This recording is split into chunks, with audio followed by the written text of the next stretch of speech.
താമരശ്ശേരിയിലെ ജനകീയ സമരത്തിൽ തീവ്രവാദ ആരോപണം ഉന്നയിക്കുന്നതിനെതിരെ പ്രദേശത്തെ ക്ഷേത്രം പള്ളിക്കമ്മിറ്റി ഭാരവാഹികളും രംഗത്തെത്തിയിട്ടുണ്ട്. എല്ലാ മതവിഭാഗങ്ങളും സംഘടനകളും സഹവർത്തിത്വത്തോടെ കഴിയുന്ന നാട്ടിൽ വർഗീയ ധ്രുവീകരണം ഉണ്ടാക്കുന്ന പ്രചാരണങ്ങൾ അവസാനിപ്പിക്കണം. പ്രശ്നം പരിഹരിക്കുന്നതിന് പകരം സമരക്കാരെ സംശയനിഴലിൽ നിർത്തുന്ന നടപടി അംഗീകരിക്കാനാകില്ല എന്നും മത സാമുദായിക നേതാക്കൾ പറയുന്നു. അറവ് മാലിന്യ സംസ്കരണ പ്ലാന്റിനെതിരായ സമരം അക്രമാസക്തമായതിനു പിന്നാലെ CPM നടത്തുന്ന പ്രചാരണങ്ങൾക്കെതിരെയാണ് മത സാമുദായിക നേതാക്കൾ രംഗത്ത് വന്നത്. സമരത്തിനെതിരായ തീവ്രവാദ ആരോപണം ദൗർഭാഗ്യകരമാണെന്ന് പ്രദേശത്തെ കരിങ്ങമണ്ണ അയ്യപ്പങ്കാവ് ഭഗവതി ക്ഷേത്ര കമ്മിറ്റി ഭാരവാഹികൾ പറഞ്ഞു. ഏതെങ്കിലും ഛിദ്രശക്തികളല്ല, ജനങ്ങളാണ് സമരം ചെയ്തത്.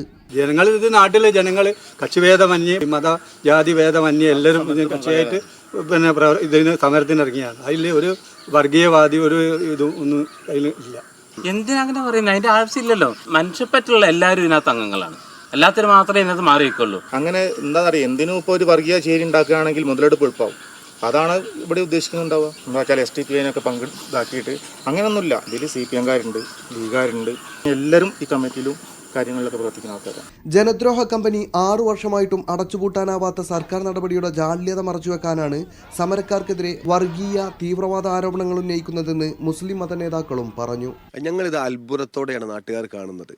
കാരണം ജനങ്ങൾ മൊത്തം ഒരു സമരത്തിന് മുന്നോട്ട് വരുമ്പോൾ അതിലെവിടെയാണ് ഒരു വർഗീയത കടന്നു വരുന്നത്? അതിലെവിടെ തീവ്രവാദ ആരോപണം കടന്നു വരുന്നത്?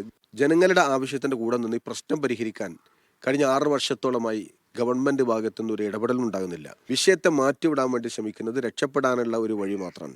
നാട്ടിൽ ഛിദ്രതയുണ്ടാക്കുന്ന പ്രസ്താവനകളിൽ നിന്നും പ്രവർത്തനങ്ങളിൽ നിന്നും ബന്ധപ്പെട്ടവർ മാറി നിൽക്കണമെന്ന് പ്രദേശത്തെ സെന്റ് മേരീസ് യാക്കോബായ പള്ളി വികാരി ഫാദർ ബേസിൽ തമ്പിയും ആവശ്യപ്പെട്ടു. ഒരു സാമൂഹിക പ്രശ്നത്തെ ഒരിക്കലും മതത്തിൻ്റെ ചായം വെച്ച് പൂശി അതിനെ മറ്റൊരു നിറം കൊടുക്കുന്നത് ഒട്ടും ശരിയാണെന്നുള്ളൊരു അഭിപ്രായം എനിക്കില്ല. അത് ഈ ജനത്തിന് അല്ലെങ്കിൽ ഈ നാടിന് കൂടുതൽ തിക്താനുഭവങ്ങൾ ഉണ്ടാക്കുകയുള്ളൂ. അതുകൊണ്ട് ഇത്തരത്തിൽ മനുഷ്യരെ തമ്മിൽ ഭിന്നിപ്പിക്കുന്ന, സമൂഹത്തെ ചിതറിക്കുന്ന എല്ലാവിധ പ്രസ്താവനകളും പിൻവലിക്കണമെന്ന് വളരെ വിനയത്തോടുകൂടി ഞാൻ ഈ സമയത്ത് ഒരു പുരോഹിതൻ എന്നുള്ള രീതിയിൽ അഭ്യർത്ഥിക്കുകയാണ്. CPM ജില്ലാ നേതൃത്വത്തിൻ്റെയും പോലീസിൻ്റെയും നിലപാടുകൾക്കെതിരെ പ്രദേശത്തെ CPM പ്രവർത്തകരും കഴിഞ്ഞ ദിവസം രംഗത്ത് വന്നിരുന്നു. T Anees Ali, media 1, Kozhikode.